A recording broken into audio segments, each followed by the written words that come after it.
As you may already know, health education is a crucial aspect of public health dentistry, and it involves empowering individuals and communities to take responsibility for their health. There are several methods of health education, and in this video, we'll be discussing some of the most effective ones. There are several approaches which can be taken. Let us understand each in detail now. Firstly, in individual approach, the health education happens on one-on-one basis. For example, if a patient comes to a dental clinic or camp because of any illness, the dentist should use this opportunity to educate the patient regarding his illness, its prevention, good oral hygiene practices, etc.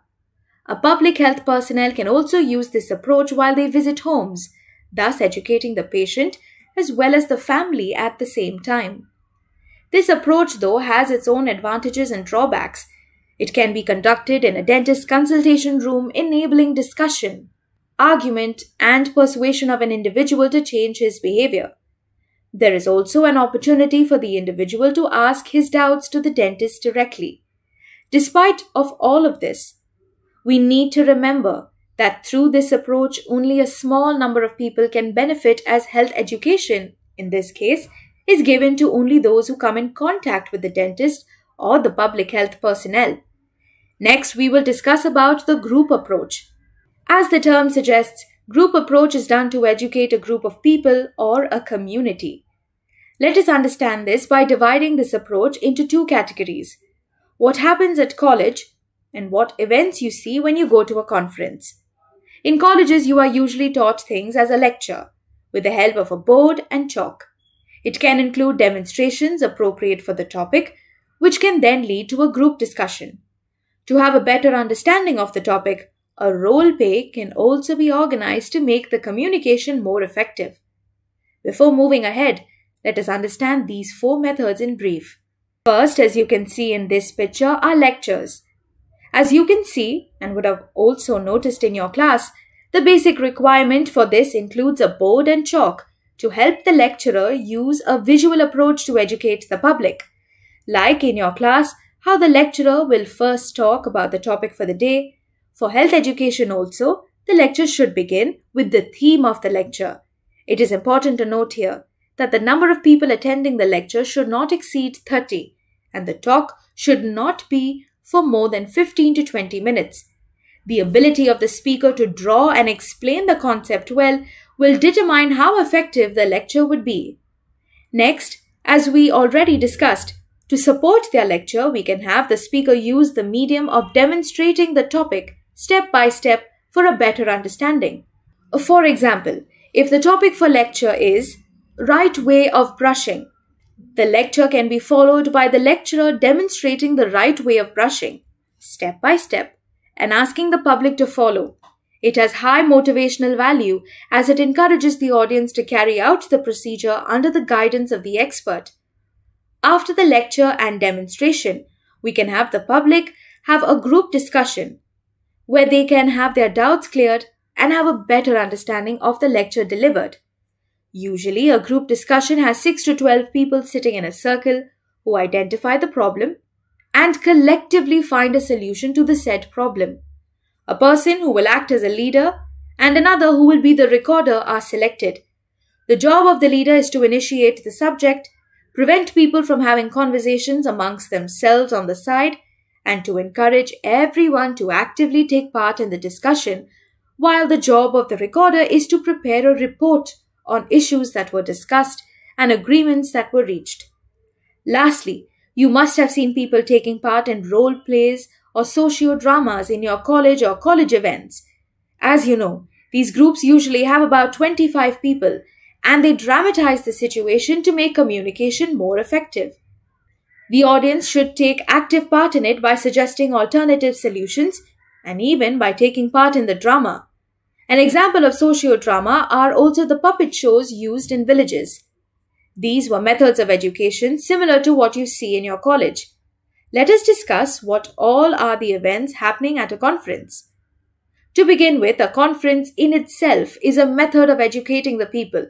They usually have a theme and are held on regional, state, or national level. which may range from half day to a week. It is very common to have workshops as part of the conferences.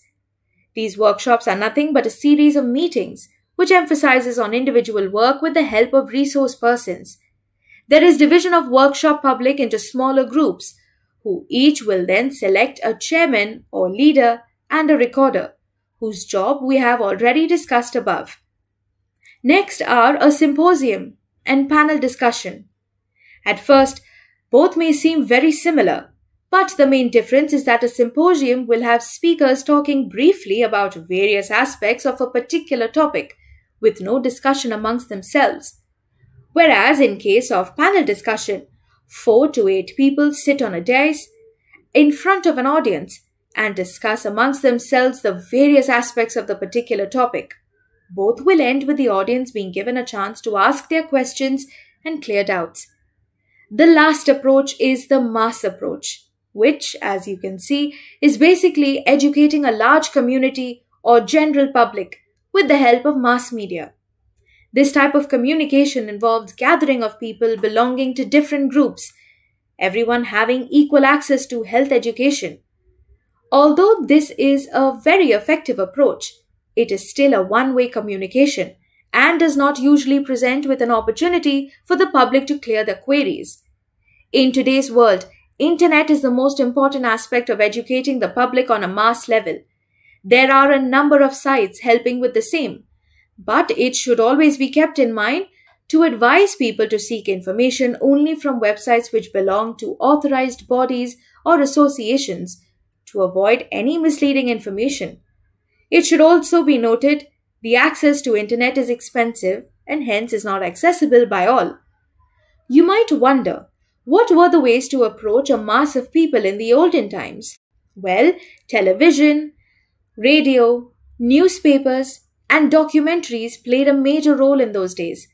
Both radio and television covered a large number of people and influenced the public opinion on a large scale, as it even reached the illiterate people.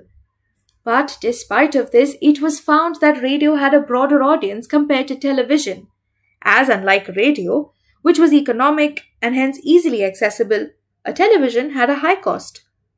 Newspapers were also widely used, but again, it was only of advantage in case of literate people. People in rural areas had low levels of readership due to illiteracy, and hence this was of almost no value.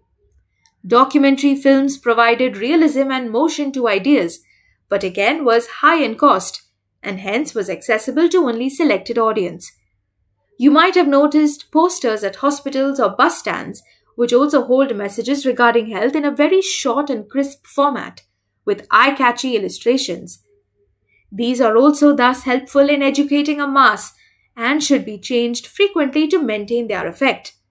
Lastly, as health professionals, we can also help the process of mass health education. We can conduct health exhibitions during a fair to enable personal communications of the public with the professional.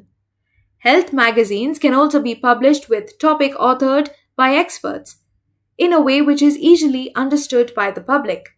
The Ministry of Health also issues health information booklets on various diseases and how to prevent the same.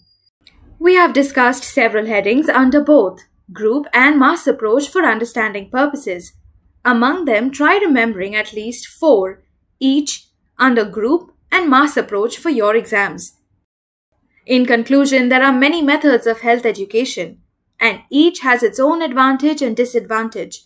By using a combination of these methods, public health dentists can effectively educate individuals and communities on oral health and disease prevention, and ultimately improve the overall health of the population.